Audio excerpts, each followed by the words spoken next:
the golden age of WWE.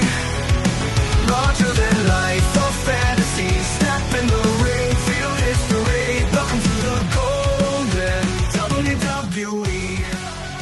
From face paint to health issues to being one of the longest reigning tag team champions of all time, we're talking about Demolition right here on the Golden Era podcast with Sean Mooney. Sean, where's your face paint and where's your mask? It's a little early. I figured, after noon is when I get the paint face going and get fired up. Okay. But right now, I'm just here to talk to you about, as you mentioned, one of the greatest tag teams ever in the WWF WWE. And that is saying a lot. And, I certainly have, as I know Bill and very, very well, but they deservedly have the right to say that they are among the best, the elite in professional wrestling, not just with the WWE. I agree. Because constantly when you bring up the golden era of wrestling, you always hear names like the British Bulldogs, the Hart Foundation, the Rockers. Mm-hmm. Demolition, I believe, is number one in that list because of their longest title reign during that era. They had a distinct look. They had great music, an amazing run, didn't have any controversy surrounding them. To me, Demolition is the best tag team all around for all those combos. But for you, you just said, is Demolition top 5 all-time tag teams? Oh, yeah. And I wanted to add, when you just listed all those, accolades about them, is the fact that they had it all, even beyond it. Like you said, being the reigning champions that they were, the look they had, but you have to also take into account how good they were in the ring, that they could work with anyone. And I would love to hear somebody tell me different. And also they had this reputation for, they were everything about professional wrestling you want it to be. In a sense, we know professional wrestling, especially in the early days, was the wild, wild west. And you had these renegades out there, these rebels, and that is certainly part of the business. But as far as what you want to have, tag team and in a couple of professional wrestlers, they really had it all. They were well respected by everybody they worked with, and they were just down to earth, really nice guys. And that's a big part of it too. So they were the total package. And I would, when you put that all together, they definitely, to me, are top 5, no question about it. Yeah, because I think there's always arguments of some people didn't have the tag team titles, but they were the best team. I'm sorry, if you don't have the tag team titles, you're not the best team, because in reality, the best team is making the most money, making the most merchandise, making towns, selling tickets. That's how I view you as being the best. But also your look. How cool is it to see a man with spikes and black mask and makeup and kicking ass? To me, that's like if you're trying to get kids to watch this, this is working. Yeah, you just had the look. And the evolution of it was pretty interesting too. Of course, it all comes down to, I guess people initially thought it was this knockoff of the Road Warriors, and there was certainly some truth to that. But they were also very different in their look.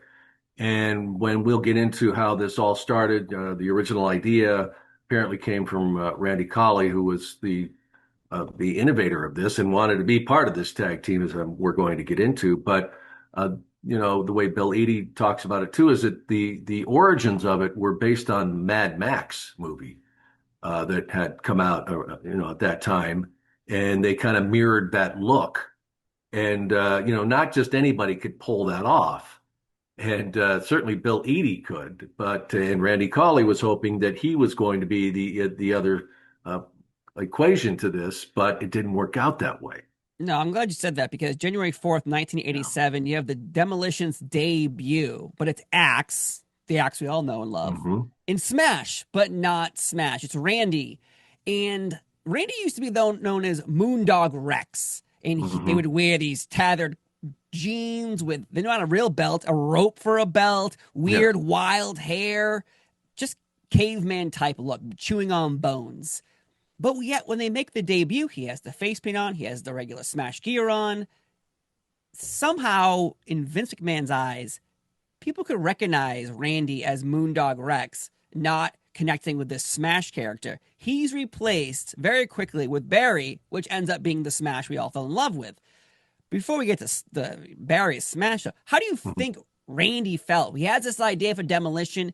He's in the ring. He's going about 2 weeks. Then he gets replaced. His idea is taken, and they're off and running. How do you think Randy feels about that? Well, and you said, that Vince McMahon was saying, well, he was thinking, oh, he's going to be recognized. That really isn't what it came down to. It was the fact that, as they tell the story, that one of the first times they went out and they came out in these plastic masks, like hockey masks, and he takes it off, and immediately people are like, Moondog. And because, as you explain, he had this way over the top character. And so it was, very difficult to forget that. Maybe some other guys that maybe had some kind of a gimmick that wasn't as recognizable might have gotten away with it, but he was very well known and had been in a number of territories and, was just very recognizable. Of course, Bill had been out there, but he was the masked superstar. He had a mask all the time for at least that period of time in that run. So he wasn't as recognized. And, I just have to think back. You mentioned Vince, and, he had wanted to get the Road Warriors forever, and it just never was able, they weren't able to pull it together. They were making too much money. They weren't really thrilled about the number of dates that all these superstars were doing. So, why the heck are they going to come and take a chance where you've got a contract that basically says you're going to earn what comes into the houses? So I could just imagine when this idea came to him, it was kind of, this knockoff of Road Warriors, and he could create his own team and he could also own it. Oh man, love it. Get it, put it together. What do we got? You could just see that he was salivating and wanted this to work. Loved the idea. They took some time to figure out how they were going to costume it and, put it all together. And then they do this little debut, and it's like, wah, wah, wah, like, oh, crap, now what do we do? And Bill, Eadie tells the story that he went to Vince and he recognized right away. It was like 2 nights. The first night, like, okay, maybe that's an anomaly here. It's just kind of a weird thing that happened. And the second night, when we're in another place, when they do it again, and it's the same thing. The mask comes off, Moondog. Everybody knows who he is. And Bill said right then, I knew, great idea. He knew it would get over, but not with Randy. And and Randy knew it, the way Bill tells it. And they had this discussion, and Bill says he went to Vince and said, look, it's not going to work, and know that it isn't. And I really appreciate it. I like being here, but I can go back to Japan. They love me over there. And he always got, and he spent a lot of time in Japan. Yeah. And Vince, I think, was kind of panicking, like, oh my God, what are we going to do? I want this to work. He knew Bill was a great half of this idea. And so they had to come up with somebody else that could, and as far as Bill says, Randy Collie knew it and was very gracious about it. I'm sure that it, just gracious. Was awful for him to have to admit that it wasn't going to work, especially since he basically formed this idea. And I'm sure years afterwards, it ate him up even more after we saw the success of Demolition. But at that time, they, I think he graciously stepped aside. I know that Vince had brought him in and allowed him to work for, I don't know, another extended period of time. But, how many people remember Moondog Rex? It's sorry to say. I mean, the aficionados certainly do, but it just never went anywhere, and eventually probably went off to, as they did, to other territories. But in the meantime, way back when they were formed, they're like, we got to do something. And Bill says, there was 4 or 5 other guys that were superstars, but they also, he knew, like, we can't do them, have them come, because it's going to be the same thing. Everybody knows who they are. It's just going to be the same issue. And that's when the seeds of Barry Darsow, who was young at the time, had been in other territories and had crossed paths with Bill, um, and had come along, really well, had a lot of tag team experience that he had, that he had to offer. And so he seemed like the perfect fit. And Barry tells the story that he got the call from Vince, and he was working pretty regularly. And Vince said, "I want to bring you up here. I want to talk to you about an idea that I have." And Barry says, "Well," he said, "Well, Vince, I'm very busy." Kind of, and basically say, "No, but when can I be there?" And Vince said, "I got a flight for you the next morning." And of course, when they everybody got the treatment when they brought him in, and they bring them up to Stamford, and they'd pick you up in the limousine. The driver would come and get you, and that had to be. I mean, imagine back then where this business was. It was certainly doing well, but when you got the call, and I'll say, I always liken it to Major League Baseball when you got called to the big show. That was like going from AAA to the major leagues. And Vince created that whole aura around it that, when you got that call and you go to the airport and you get off and there's this guy standing there with a sign. I mean, they weren't used to that happening. They're used to getting rental cars with four guys. Right. And you're getting the special treatment. And he had the conversation and he said that the first thing when he got there is that Vince had him sign a non-disclosure before he even revealed this. They didn't want this getting out, that they were forming this tag team that would look like Legion of Doom in the professional wrestling world would rival the Road Warriors. And he said that he kind of laid it out for him, but he didn't tell him the name that they'd come up with, and that maybe even at that point they didn't know.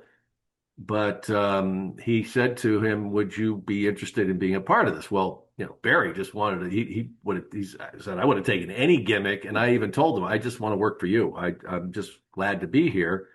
And said, "Well, we're thinking, of having you team up with Bill Eadie."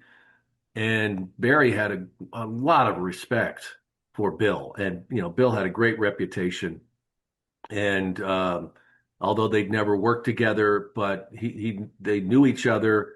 And as I said, he had a lot of respect for him. And Vince said, "Great, let me just clear it with Bill, see what he thinks." And Barry says, a couple days later, he got a call from Bill, and it was off and running. He said, like, immediately that what Bill wasn't calling really to feel him out. It was just say, "Hey, I think we can do this." And that partnership was born. And it could not have worked out better. And as we see to this day, they're still very close. They've got their own podcast, the Demo Pod, and I ran into them in Las Vegas at WrestleMania, and it was just like yesterday. I mean, it was they are just such great guys. But we'll talk about that in a bit. But the origins of this couldn't have been better.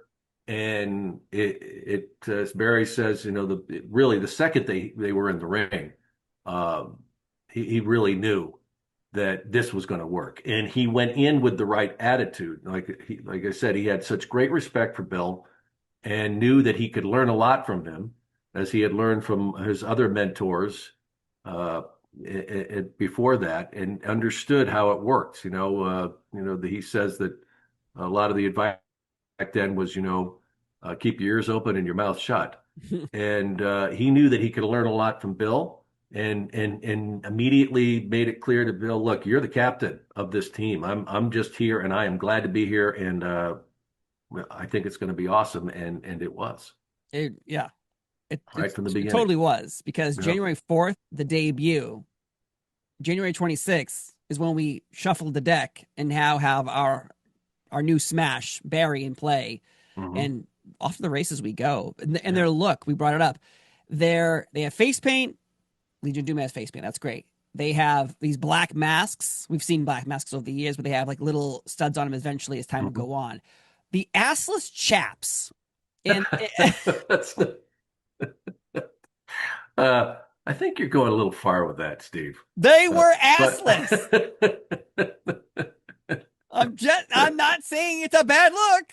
well, But okay. Shawn Michaels wore them for years. He sold that Yeah. shit. But they wore that. They had the leather vests as well. And I've heard so many comparisons of during this time you have heavy metal, you have metal music, and everyone's wearing leather and leather hats and the leather vests. That's a big look during this time. So I can see that happening. You have the hockey masks that are black, which remind me of Jason, the horror film. So that all connects there. Then you're bringing up how Mad Max is brought into play, but also that's how the Road Warriors are brought into play with that name. So there's a lot of connections to a lot of things.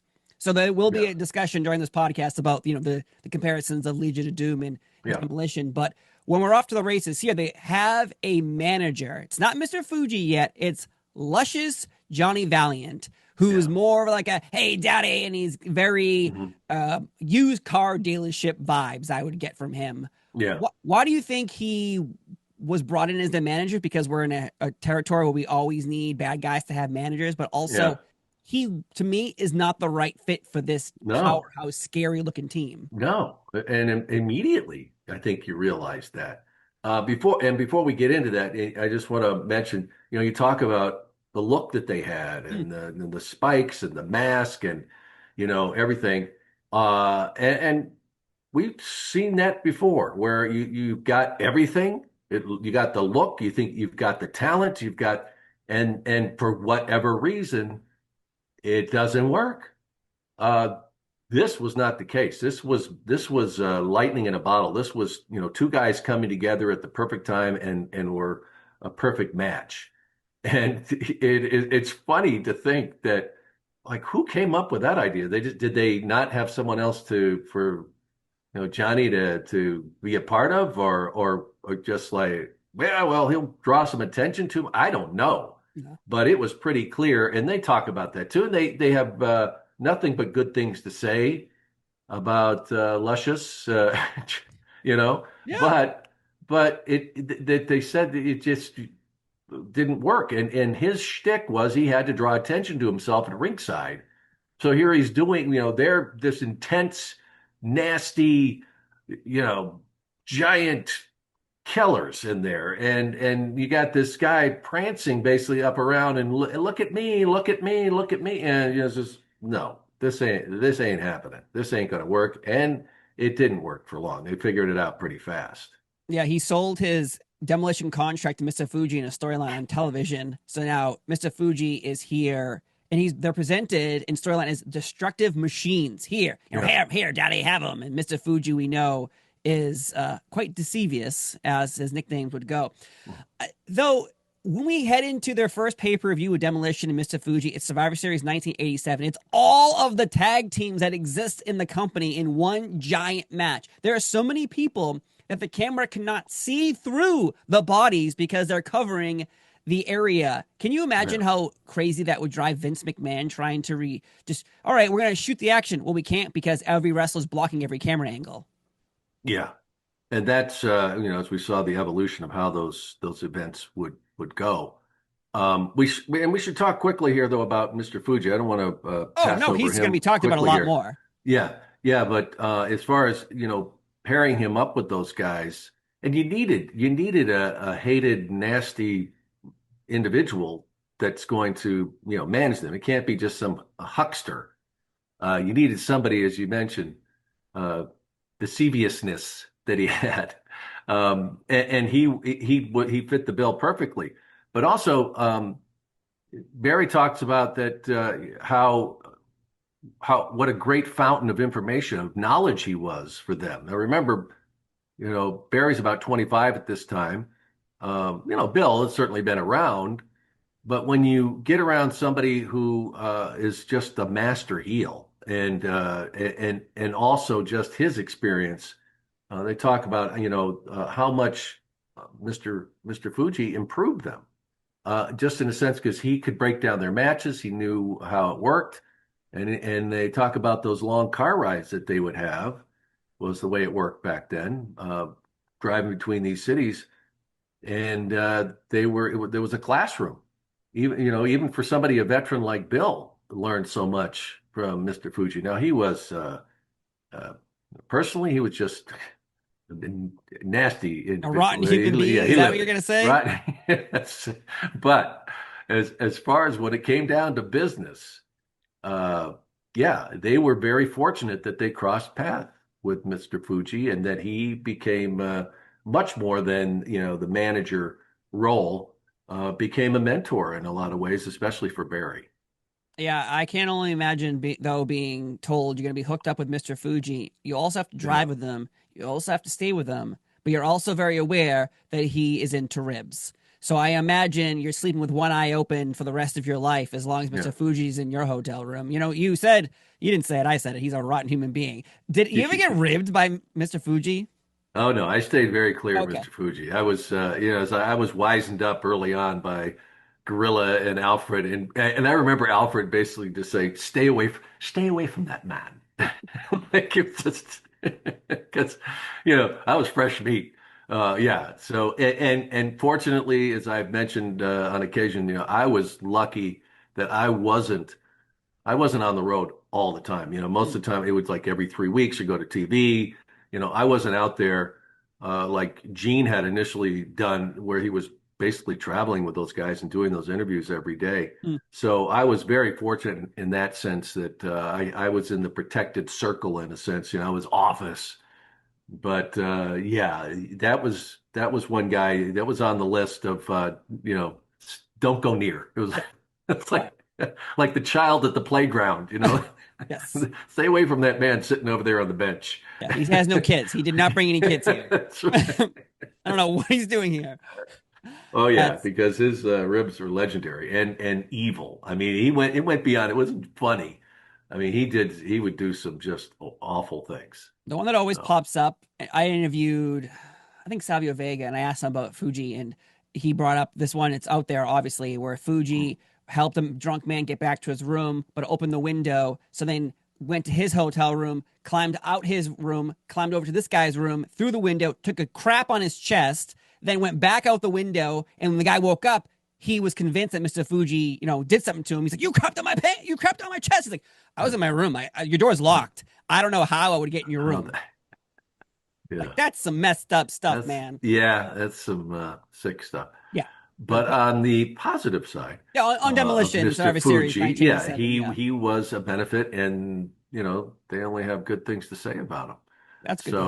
So anyway, we're We're getting talking off about, topic. I think 1980, the 1987, Demolition uh, dominates. Their first pay per view is at the Survivor Series 1987, where we discussed how all these people just block the camera angles the yeah, entire time. But when we fly into 1988, WrestleMania 5, it's for the championship. No, excuse me, WrestleMania 4.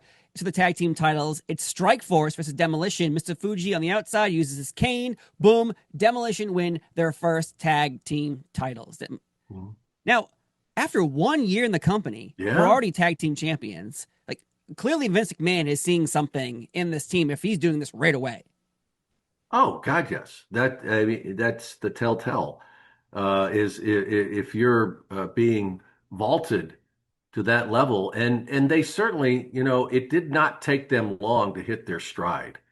And as I mentioned, how Barry let Bill lead, and it just worked so well. But go back and look at some of their matches. They just did. They were the sync that they had with each other, and they were always studying. They would go through their matches, and Bill talks about he would keep a journal on stuff, and was big on that. And when you're doing so many cities, and you had come from territories where that weren't that big. So you would be in cities repetitively. And so you always had to be careful about what you did again. You didn't want to go back and oh yeah, nice finish. I remember you did that last week. And so they were always very conscious of that. And they carried that with them into the WWF. And so their were always awesome when they at the house shows, even no matter what it was, they were always mixing it up, and it's cool to see all the different things that they could do, being a big, giant, tough, nasty tag team, Oh, yeah. but still being able to do a lot in there. And as I said before, they could work with anybody and everybody wanted to work with them because they were not this selfish tag team, not just for each other. Barry would say that we didn't care if one of us was going to get pinned in the middle of the ring, whatever, it didn't matter if it was going to help us or move the team along. And so they didn't have a problem also putting over other tag teams, whether they beat them or not, but they would make them look good too. Oh, yeah. So everybody wanted to work with them. And so when they got to that position where to become tag team champions, uh, I don't think anybody had a question about that. They deserved it. It's just crazy to think that Yeah. you've had so many other tag teams in your ranks. The Rougeaus for one, Bulldogs, Hart Foundation, Hmm. And that was Bushwhackers, the era too, Steve. Remember, I mean, the era of no other tag time in teams. professional wrestling have you seen the popularity. And that's what it was. That's all driven by popularity. Then we wouldn't have had the number of tag teams we had in the WWE at the time if they weren't popular. You give people what they want. So it was an era where people just ate that stuff up, and because the guys were that good. Right. And they had tag teams too. Like you had main tag teams, you had mid card tag Hmm. teams, you had undercard tag teams, you have Can-Am Connection, you have the Islanders, you have so many other teams that are losing to bigger teams, but these bigger teams are helping these small teams look more important. Young Stallions for one as well. Hmm. Like there's a lot of connections with tag teams in this time frame. As years would go on to be like, all right, two singles wrestlers, you can win the tag team titles together. That Yeah. flatlined the tag team division currently in my books. But Yeah. this time everyone is on fire. And Demolition win the belts, and you can clearly tell that the fans are going, well, why are we booing these guys? Like Tito and Rick Martel, the Strike Force, and like, everybody, we're gonna give 110%. And people are like, yeah, Yeah. that's great, but do you see these guys in leather and spikes, and they're beating you Yeah. up? And talked about in sync. They used to do this double axe in the corner. Someone would get in the Yeah. ring and they'd be on their hands and knees, and they would both double axe, both of them, doom, doom, and they'd go down slower, slower, and slower, slower. Their finisher, get one guy in a backbreaker. Second man goes on the second rope, drop an elbow, they curl their body over them. It looked devastating, but it also probably looked very safe compared to, say, a pile driver or a doomsday device. Yeah. It was a great combo. But in the summer of 1988 is where things get a little strange, because this is when Vince McMahon, you brought up earlier, is talking to Legion of Doom. Hey, come on in. You should come on in. They're like, nah, we're good. We don't want to come in for all those dates and the money. So Powers of Pain get signed instead. Warlord and Barbarian, they get brought in. They're now your big, strong baby face tag team with face paint as well. So they set a Hmm. rivalry with Demolition. Now, we have heard the discussion for years, and we're doing it right now. The comparison, Legion of Doom and Demolition are supposed to be, in sync. Demolition is supposed to be a ripoff of Legion of Doom. But in my book, even though Warlord said this in an interview I talked to him about, he thinks Powers of Pain is the true ripoff or Hmm. of That's a Legion of good Doom. argument. Yeah. I think he was right. There was a clear distinction, I thought, between the Road Warriors, Legion of Doom, and Demolition. But it was kind of like, and literally, it was Vince's dream for Demolition on steroids. It was. I mean, like with Warlord, my God, I don't know how much bigger he could have gotten. I'd never seen a human being that blown up, and literally. And Vince, you always just kept like, how big does it have to be? Like, oh, Bigger! Yeah. like, so yeah, I think that you're right. And there was plenty of room when LOD did show up. Um, and the way the kind of the story goes is that Vince started to downplay Demolition, almost basically pushing him aside. Like, what are you doing? Okay, capitalize on this. This is phenomenal. That who are the true warriors? Who's the true tag team warriors? Let's see it. And we certainly did, but to hear what was going on behind the scenes of this, I'm like, what are you thinking? Like, you've got the best of both worlds. How could you not just ride this thing? Yes. You Yes. know? You got everyone you always wanted. You Yes. have all the toys you ever wanted to play with, and now you're like, I'm interested And in this one. getting all that money for those toys. Because merchandise was huge. And here he'd created this with Demolition, and they were top sellers, man. Everybody loved them. You said when you've got a couple of superstars that people love to hate and then love to love. Mm-hmm. They just it's kind of the Stone Cold syndrome, I guess you would call it, where they were bad guys in the sense that they didn't give a damn what anybody thought, and yet people were cheering for them, and so yeah, this whole scenario when it was coming down, and I remember hearing the rumblings of it, going like, "What? This is great." To have these two tag teams in the same place at the same time. Because you came into the WWF in 1988. That's when the Powers Hmm. of Pain also come in, and that sets Yeah. up SummerSlam 1988. It's Demolition versus Powers of Pain. Powers of Pain again, super over baby faces. They are. The crowd is all in on them. Hmm. But then this storyline keeps going, keeps going. We flash forward to Survivor Series 1988, where no longer can the fans be quieted. They want their Demolition as baby faces, and this is the double turn where out of nowhere, again, there's no indication anywhere that Demolition is thinking about maybe leaving Mr. Fuji or Mr. Fuji leaving them, Powers of Pain being Yeah. bad guys. Nothing. In this match, Mr. Fuji just randomly is like, "Up, I'm gonna hit one of my guys with my cane, and I'm gonna help Powers of Pain." And then when Demolition attacks Mr. Fuji on the outside, Powers of Pain's like, "Oh, let's go help him up." And that's all it took for Mr. Yeah. Fuji, how deceivious he was, to walk over to one team and go, "I'm with you now." And so the other team's like, automatically baby faces. Uh-huh. Powers of Pain, Warlord said he was pretty pissed about this because when you're a heel, little kids aren't buying your merchandise. They're not buying your t-shirts. Demolition now is baby faces. Their price is going up in stock, obviously, for merchandise, t-shirts, magazines, everything. Yeah. If you're Demolition, you must feel great. But if you're Powers of Pain, you must feel terrible about this.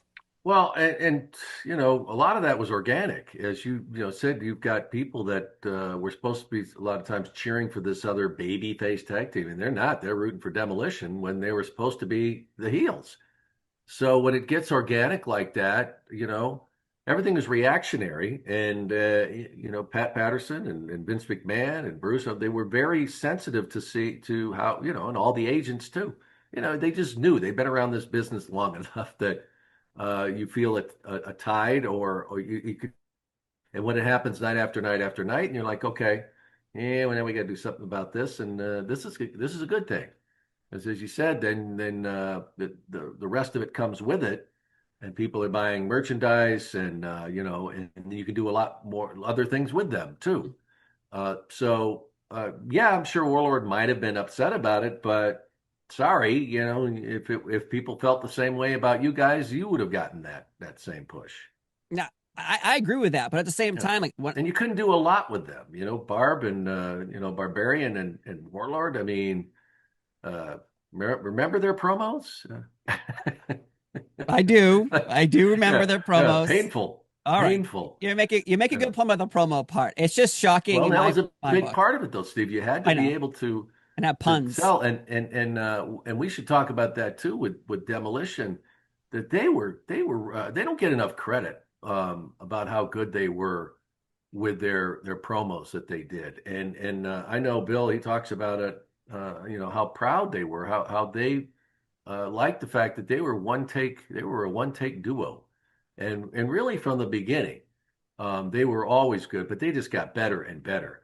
And for me, from my standpoint, I thought, like, I'm a big voice guy, and I thought two of the best voices in the WWE at the time, we can Andy and what he did, and Jake, that's another guy. But I'm saying, as far as just having these tremendous, deep, and great voices and knowing how to work it, Hawk was I loved his voice. Well, like he had this distinct voice, when whatever he said, and Bill Eadie was the same to me. It was right up there.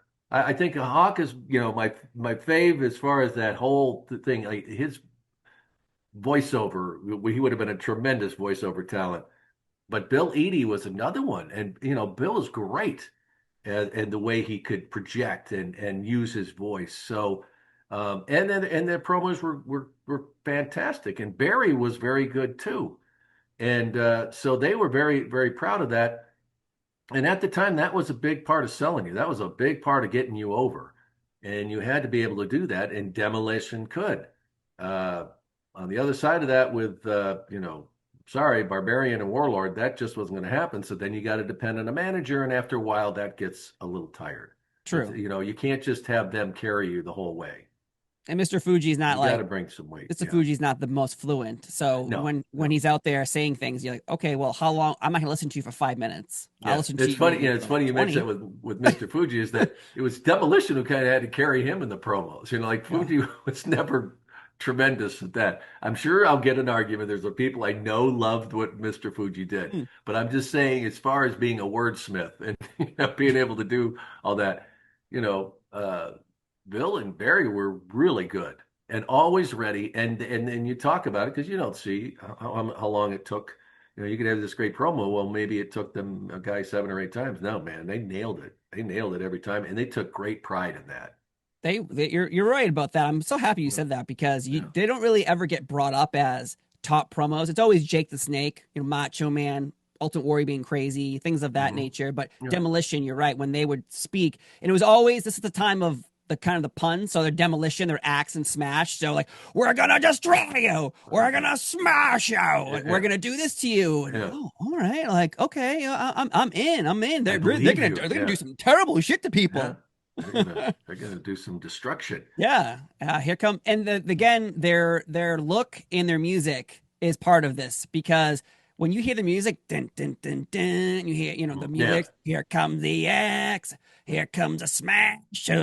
It's one of the best songs going because a lot of these songs don't have lyrics. Macho Man, Mr. Perfect, don't have lyrics to sing to. You have words.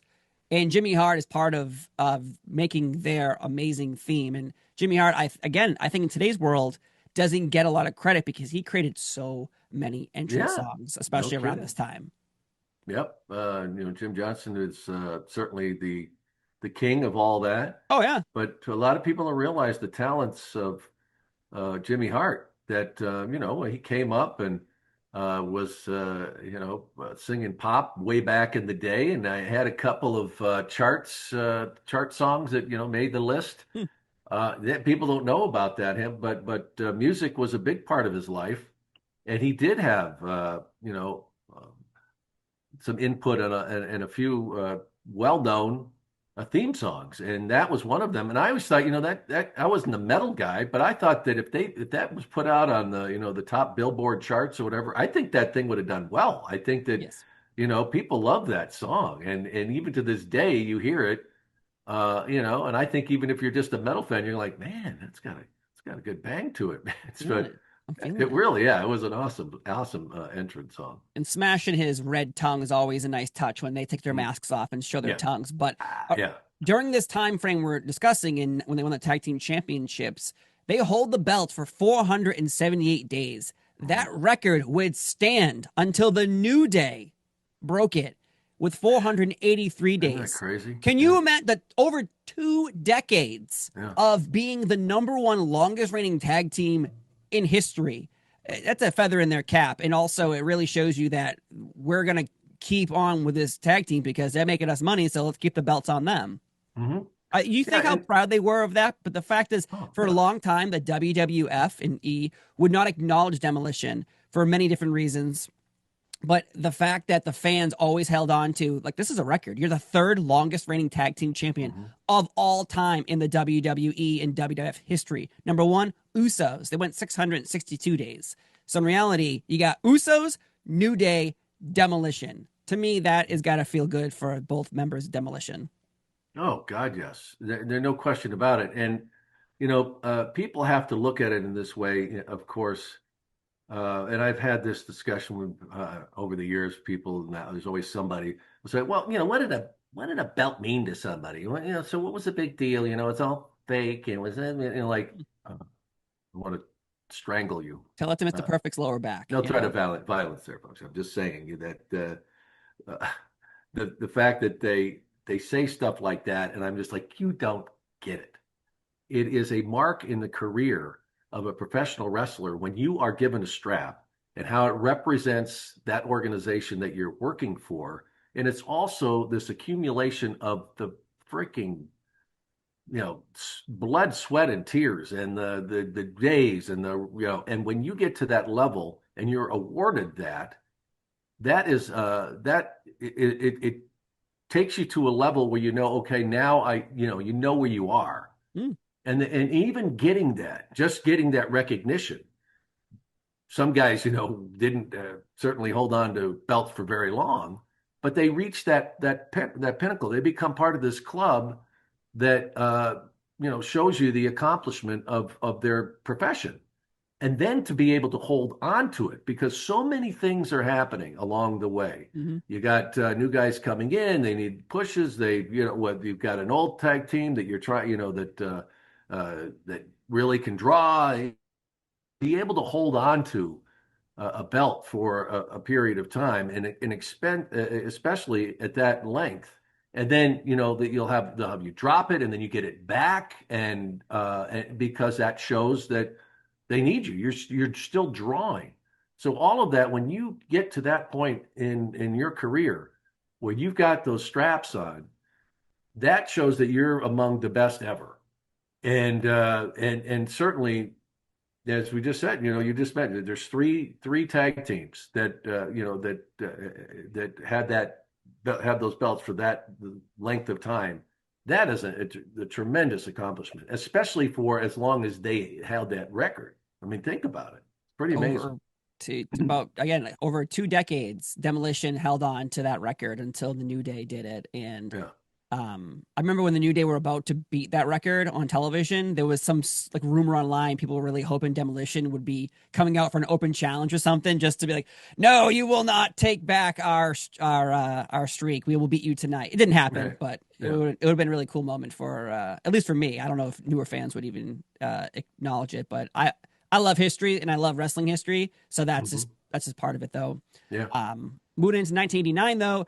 This is one of our fun moments. We did a whole podcast about it. Royal Rumble 1989. Number 1 is Axe. Number 2 is Smash in the Royal Rumble. They actually fight each other in it, which makes this Rumble even more impactful because every man for himself. Tag teams are fighting each other. Andre the Giant comes out number 3. So, obviously they have to work together. But it was a fun moment. They continue, though, their storyline with Powers of Pain at WrestleMania. It's 2 members of Demolition versus Powers of Pain and Mr. Fuji, who's back in action at WrestleMania 5. Powers of Pain lose. They don't get the tag team titles back. Though, something happens here. They lose the tag team titles in July of 1989 to the Brainbusters, who just came into the WWE a little while ago. Now, why do you think this happened to the Brainbusters? Because you have a million of tag teams. You have Twin Towers, Bossman and Akeem. Again, you have so many teams. Why do you think the Brainbusters were the ones to break this streak? Is it because they are maybe promises to leave WCW and NWA? Well, yeah. I mean, everything's a negotiation here, and there's always you got to have some incentive there, and that's what's really behind this. That's what it really always comes down to.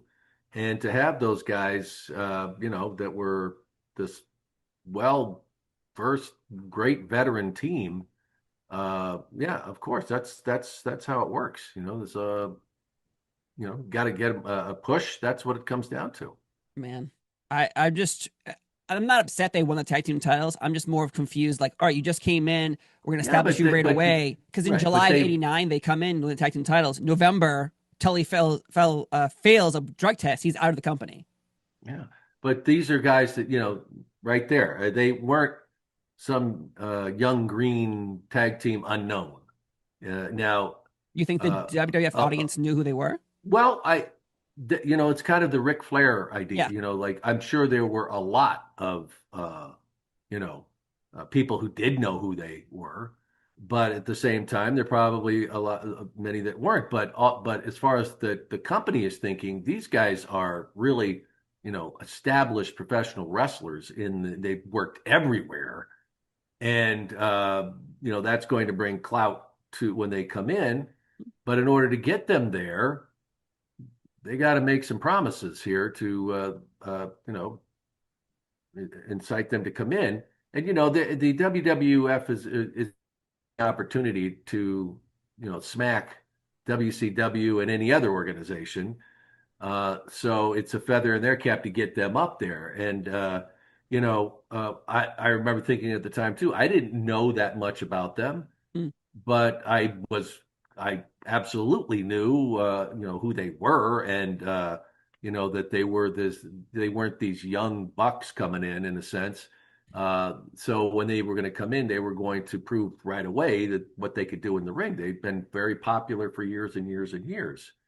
So I don't think it's even when Ric Flair came in, did anybody doubt he wasn't going to do well in the ring, or they're going to have to worry about if he's going to have some audience reaction or something Right, like right, right. that. It wasn't that question. These guys were veterans, and in order to get them there, I think that there had to be some, as I said, negotiations to make that incentive for them, because they, things, there were other stuff, where there was other stuff going on behind the scenes there, and unfortunately, the situation with Tully developed, but I didn't see that coming at the time.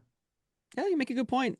Yeah. I think, yeah, you're right about Vince McMahon though being like, how do we hurt the competition? Yeah, that was always the thing. That was, and it was just business too. I mean, Yeah, it of was course. personal, but it was also business, that we take away from them. It weakens them and Helps us. makes us look good. Yeah, Yeah. they want to come here. There's cameramen, there's audio people, there's you, there's, Lord Alfred Hayes, Fink. Like, there's not just wrestlers on television. There are people who work in the office, backstage, and if you can cut someone else's legs off and, make more Yeah, money on the other side, and it works out for them. yeah. SummerSlam 1989, though, it's King Duggan in Demolition versus Andre the Giant in the Twin Towers.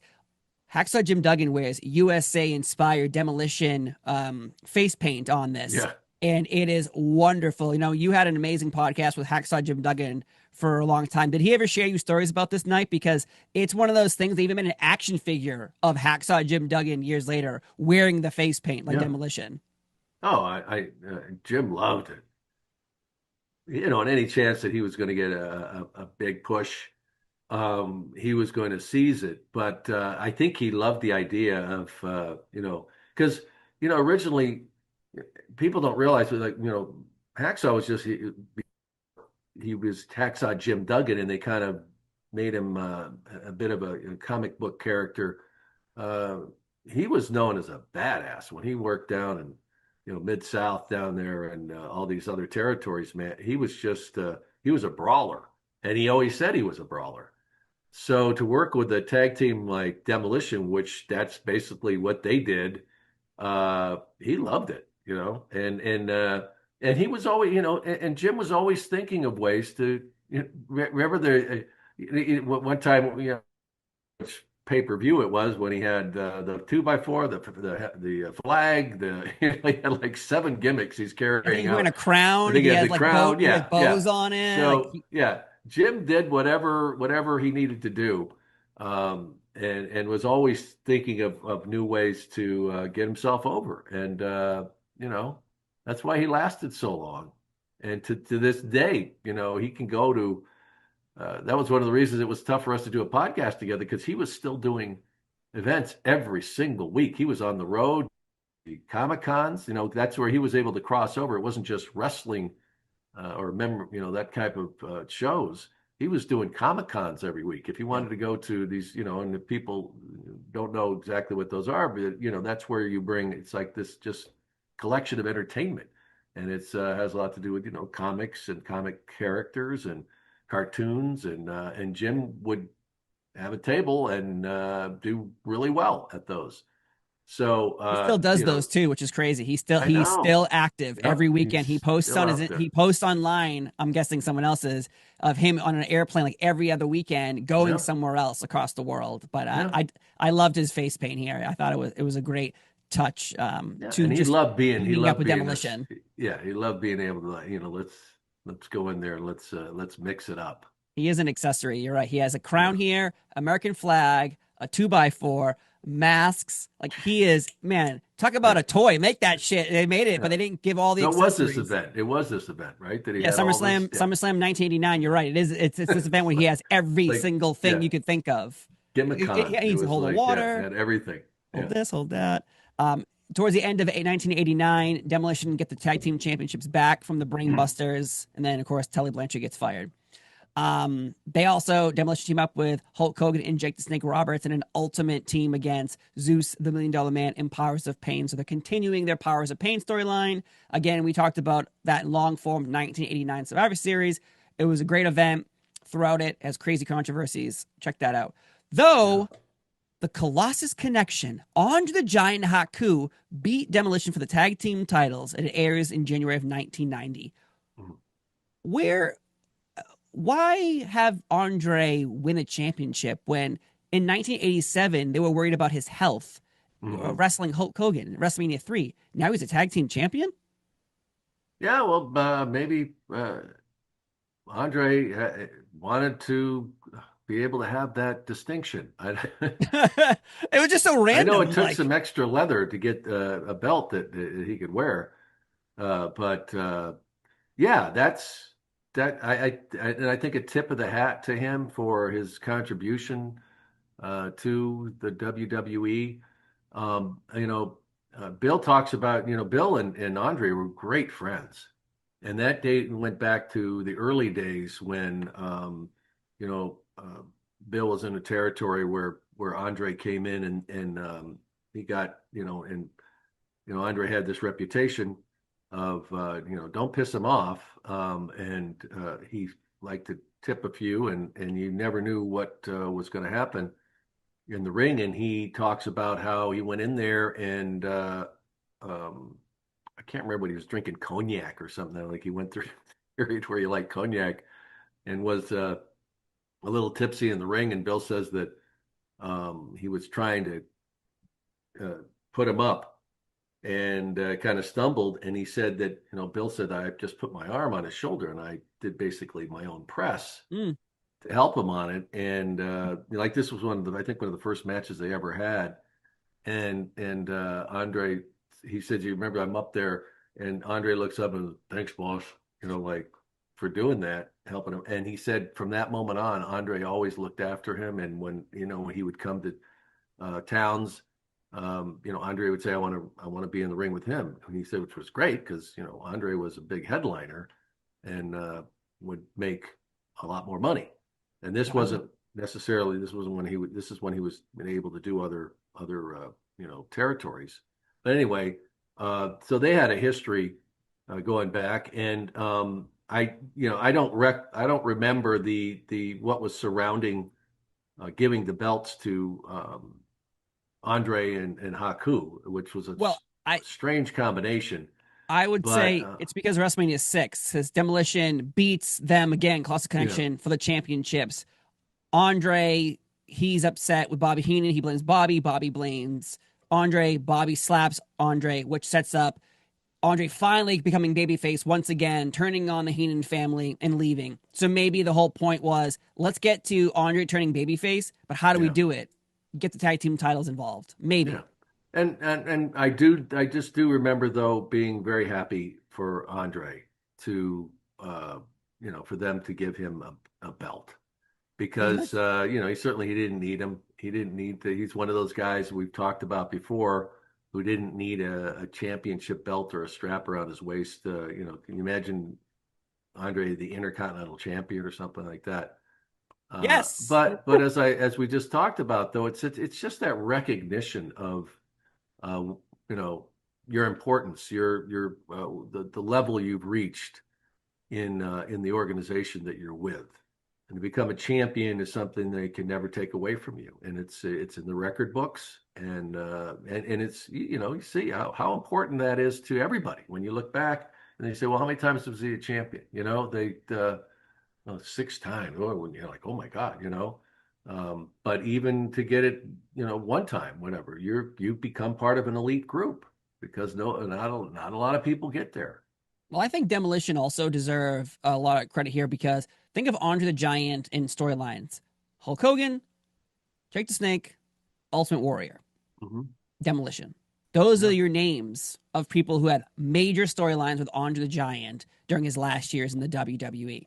To me, again, that's really showing you that Andre is friends with Bill, so they're happy to work together. Mm-hmm. But it also really shows you that, again, Vince and the WWF believe in Demolition, that they're going to allow him, they'll give them, like, hey, you're going to get to fight Andre. Not everyone gets to fight Andre.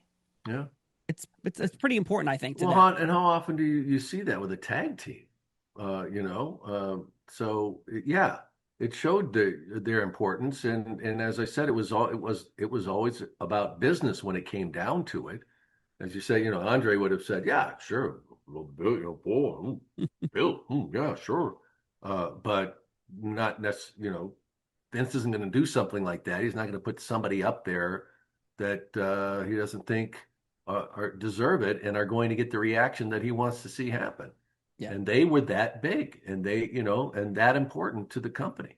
True. WrestleMania 6 is a huge event, too, in Toronto, April 1st, 1990. But Mm-hmm. in the spring of 1990, Axe develops an allergic reaction. He has heart concerns.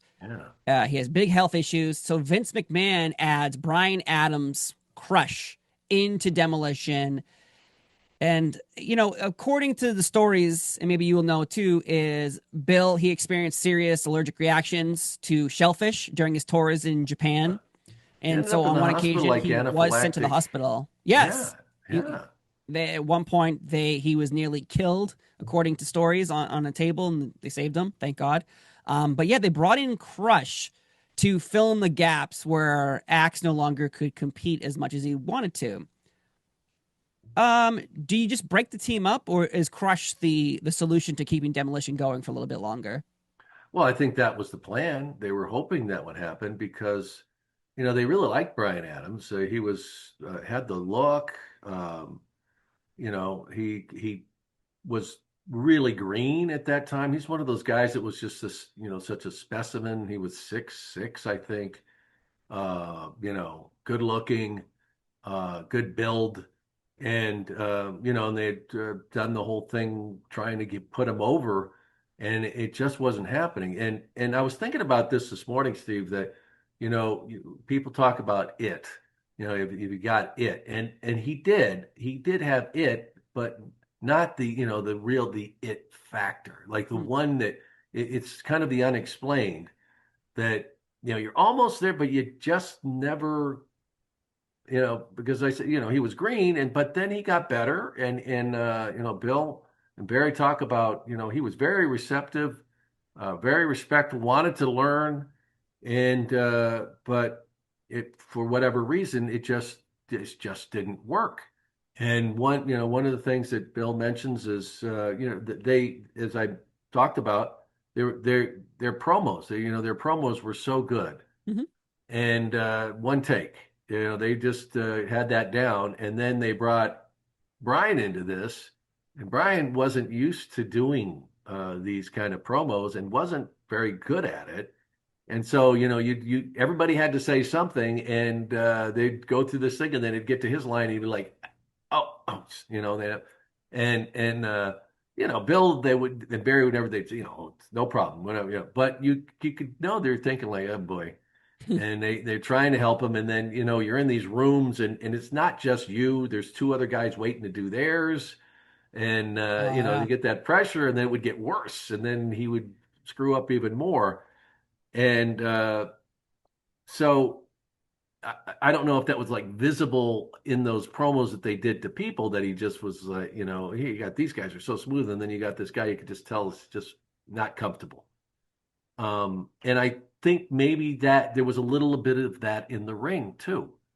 that you hear you've gotten used to this machine, and then you put in there's another part that you add to it, and it's just not syncing up. And or also, just people get used to seeing the two guys. I don't Right. think you couldn't have thrown somebody else in there. Maybe they just get this idea. Let's bring Randy Collie back and see how, it's just that those are your guys. Man, I would have And liked to see that. uh, yeah. So for whatever reason, it didn't work. And I don't know, like I said, he had it, but I don't know if he had it, like the it factor. It just never, he's one of those guys that got very good, did get better at doing promos. But it just never happened for him. And unfortunately, like Bill had these issues at the time, and they were kind of trying to phase him out a little bit. He was going to work as an agent. They were going to, like front office stuff Mm. because he was a, wealth of information and knowledge and great with the guys. Everybody loved him, and he could talk to them and would mentor people anyway. But he talks about how where they, it was this great deal, and he's like, maybe that worked, and then it kept, a couple months go by, nothing would happen, and then the deal would just kept getting, and finally he just said, no, I'm not doing that, it's not worth it, and I don't trust him at this point. But Sad. it's interesting though that that he did have pretty serious health issues, and it was just kind of this from eating a strange fish in Japan. What it ruined his heart, did something to his heart. Well, he came back, got better out of it, and would end up working a lot after that. And he's now in his 70s. I was going to say, yeah, he's still alive So right now as we yeah, I talk. mean, thank God, and Yeah. he's in decent shape, and he's still doing everything he's doing. But it's the timing of it was terrible, really, for them, because I think they were kind of at that point. They could have kept going for a long time. Then we got into we'll talk about with the Legion of Doom, and somehow Vince didn't think that you couldn't have two great tag teams like that. I don't know. Yeah, yeah. And Demolition, again, around this time, like when you would go to the store and buy, say, like sheets or pillowcases for your bed as a kid, Demolition were on all those. That's who you would Yeah. see. There was a combo of certain people you'd always see: Hogan, Warrior, Savage, Demolition, and they throw in like Jake or someone else. So they were part of this cycle of your childhood memories, your core memories, things of that nature. But they bring in Crush out of nowhere. They do this promo on television where now this is not in front of a crowd. This is just one of those backstage promos where Axe and Smash announced that Crush is part of Demolition. And now they're bad. They just abruptly are like, now we're evil. Arr. And that is also around the time they bring in Legion of Doom. If I'm Demolition, I would be certainly pissed off, just like Warlord and Barbarian were, because after this, I have it somewhere. There's blankets, and Legion of Doom now are in the spots of Demolition on these blankets and pillowcases and stuffed animals and teddy bears, whatever. You saw talking about phasing out Demolition for Legion of Doom. Is it shocking to think that you can't have two really good performers and two groups of performers actually make you twice the amount of money, not just one pile of money? Why not two? Oh, absolutely. Yeah, I remember thinking at the time when they're coming in, this is going to be awesome, because this We're is what finally we have getting been it. waiting for. Yeah. To see these guys. And at that point, to me, they were distinctly different. Mm-hmm. Demolition had carved out their own place, not just in the WWE, but I mean in professional wrestling. And then you bring in these rivals, and they could have made that a great. Let the fans choose who's the Yes. good guy, who's the bad guy, or does there even have to be one? They could turn who. To me, it was just this. This is going to be awesome. Money. Everybody's going to have their favorite, no matter what, babyface or heel. It doesn't matter. You're going to have your favorite, and let these guys beat the living daylights out of each other for months. Mm-hmm. And the tag team championship on the line, back and forth, back and forth. I just thought it was tremendous. I don't, and I don't get it as far as the genius that we had in that front office and the guys because they didn't hit on everything, but most of the time they knew what they were doing. And as I said, they would listen to what was happening in those arenas and go with it. And yet it was purposeful to do this. It didn't make any sense to Nope. me at all. Like capitalize on it. This is going to be great for everyone, for both tag teams. It also And the reminds fact you me think you of have to squash one of them to get the other one over that's the didn't problem I work. have with all this too. Is like Yeah, you yeah. clearly are favoring one team, which is fine, whatever, because you just added a third member to Demolition, 1-6, so you're kind of worried about that. So maybe you're trying to be like, oh well, I don't have any more faith in this team Yeah. because there's health issues. We have this other guy, and he's doing fine, and maybe, but yeah, I mean, it's it certainly very could have been bizarre. a part of it. That certainly could have been a part that Vince was worried that, Bill wasn't going to be able to do what he needed to do in the ring. And then he sees that it's not that Crush is not getting over with this team. I don't know. Mm. But as I just said, when we were talking about it, I mean, perfect case scenario. If Bill's healthy and you've got Barry Darsow and these guys Demolition going up against the Legion of Doom was, it just lays out right there in front of you how how this thing can go. And instead, you saw what happened. This is as close as I think you're going to get to, say, the Ric Flair versus Hulk Hogan match. Why didn't it happen? I think Hmm. this is one of those also questions of why didn't Demolition fight Legion of Doom on a pay-per-view in a big style match? And For the they do belts, fight yeah. each other in Yeah. multiple Yeah. occasions in Survivor Series. They fight each other in 3-on-3 matches on Sunday Night's Main Event, but they never have this huge blow-off moment. Instead, we get SummerSlam 1990 where the Hart Foundation beat Demolition for the tag team titles because Legion of Doom came down to help the Hart Foundation outnumber the three, team of the Freebird rule but yet, Yeah. so we get Hart Foundation as a tag team champions now. You would think that would change. It does not. Yeah. And yeah, they do have a match Survivor Series. Again, I brought up 1,000 times. The greatest Survivor Series of all time. It's 1990. It's Ultimate Warrior. It's Texas Tornado. It's Legion of Doom versus Mr. Mhm. Perfect in Demolition. All three members. It's a great match. But that's really as close as you're going to get to something like that. Besides, they Yeah. have Saturday Night's Main Event. It's Legion of Doom and Warrior versus all three members of Demolition. So like they're doing something, but they're not doing Mhm. much. Also, Yeah. Mr. Fuji becomes their manager again for just reasons. They said they weren't feeling as vicious as they once were. So now Master Fuji is back in the ranks of our tag team. Is it because this new edition of Crush isn't working? So like, all right, how much Yeah. heat can we get? Let's bring Mr. Fuji back too. Yeah. I think so.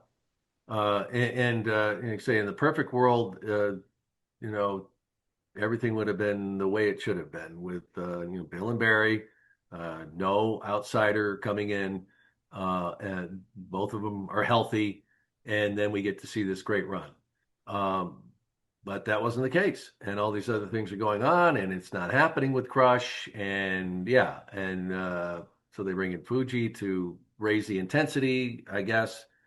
But I think that's what it all came down. It was just all these other circumstances that were happening, and that's the way it played out. And they thought that Hart Foundation was going to be a better choice.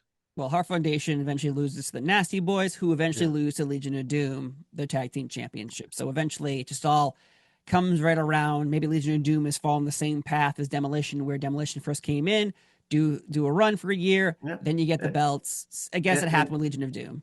yeah, and also on the other side of this, I think the Legion of Doom suffered for it.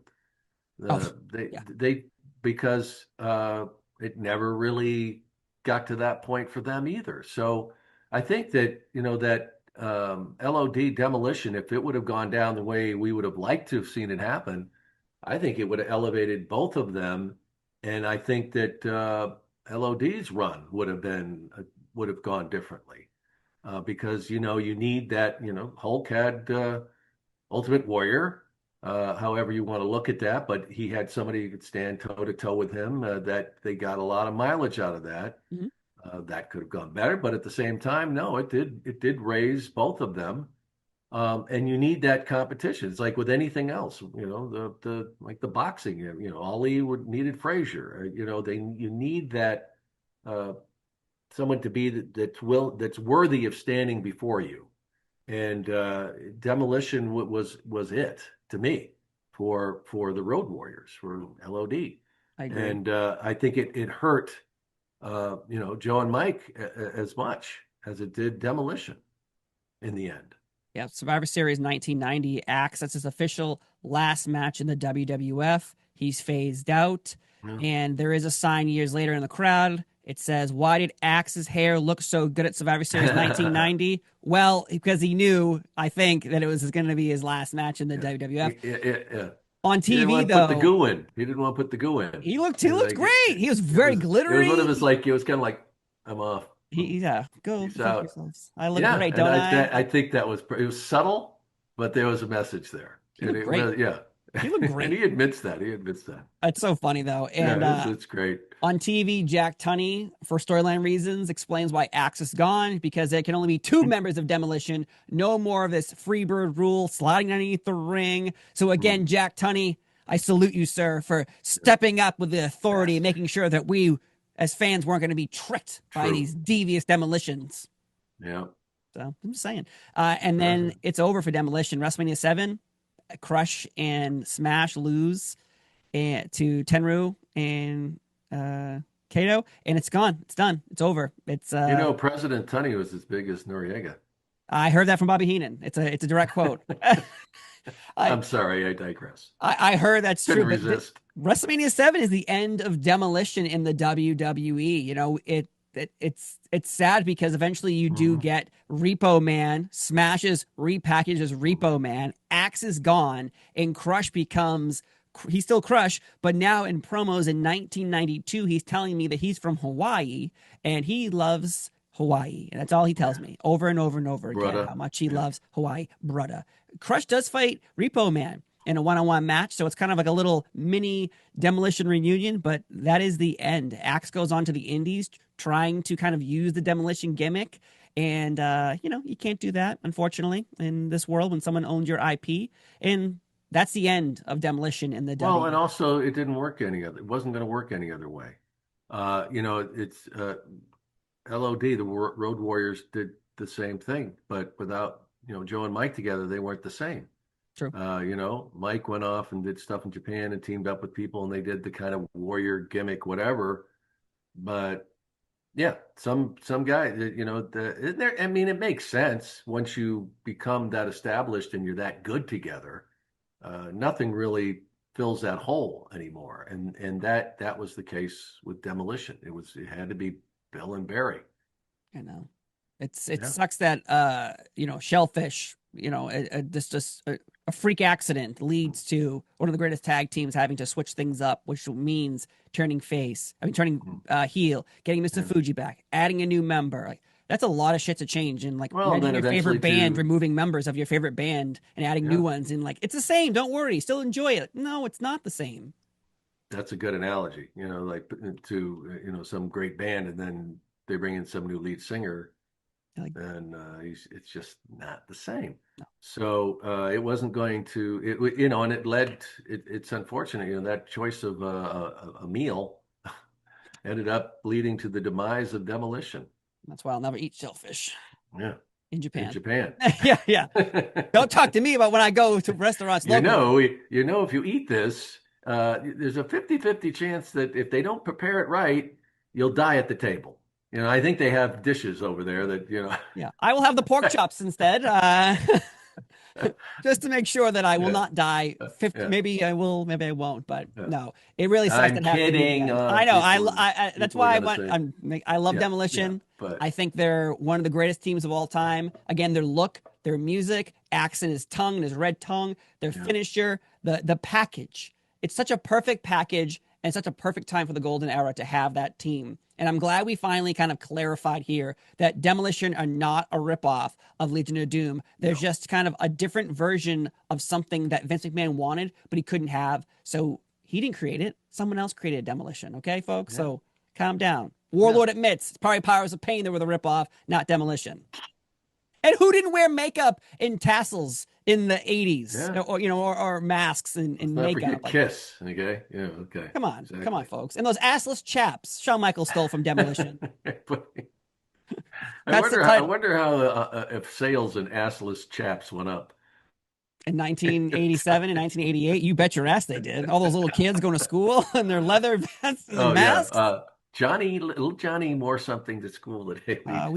He wore an S&M gear with a gimp mask on, and we were a little upset about this. That's what's funny too is online people be like, they're wearing like S&M gear. Like, I just saw leather pants and leather jacket. Wow. And think there was a character with the Village People. I think that was perhaps. So yeah, that was. They were dressed like the Village People. You're right. They were dressed like the Village People. It worked. Okay, let's just leave it at that. And I like to think of Mad Max. That's the way the origins of that.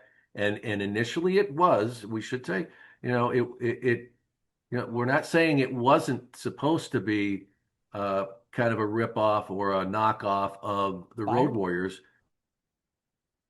Very own gimmick and did it their way and made it their own. And that's why I say when they did come to the WWE that they were two very distinct, different tag teams, very different from the other. And I think it would have been a tremendous run if everybody was healthy and circumstances were perfect for this. I think it would have been great. Agreed. Being in rivalry with Andre the Giant really shows you that Vince McMahon and the WWF believed in you, and having a 478-day reign as tag team champions, 3 times as champions, and especially during a time when you had so many great tag teams, they held it for over a year. Again, holding that record for over 2 decades until the New Day pulled this off, and then the Usos beat them. 3 teams, 2 modern teams, 1 from the golden era, 3rd. Longest so they deserve, and I'll say it here right now, they deserve to be in the Hall of Fame. Yes. And I am happy. When I saw them in Vegas, I congratulated them for being back in the fold, that they have, Legends contracts. And that's another discussion of, that, the circumstances that went on that kept them away from the WWE for a long time. And it's great to see that they're back. And I hope it happens this next year. They deserve to be in the Hall of Fame. Agreed. And the sooner the better, because they absolutely deserve it. The Demolition, the Walking Disaster. We've talked about them up and down. Hall of Fame. It's well earned and should be coming very soon. But again, thank you everyone for listening to us talk about Demolition. I am the Axe. I am the Smash. No, but I'm Steve. He's Mooney. Have a wonderful day, and we'll see you next time. Bye-bye.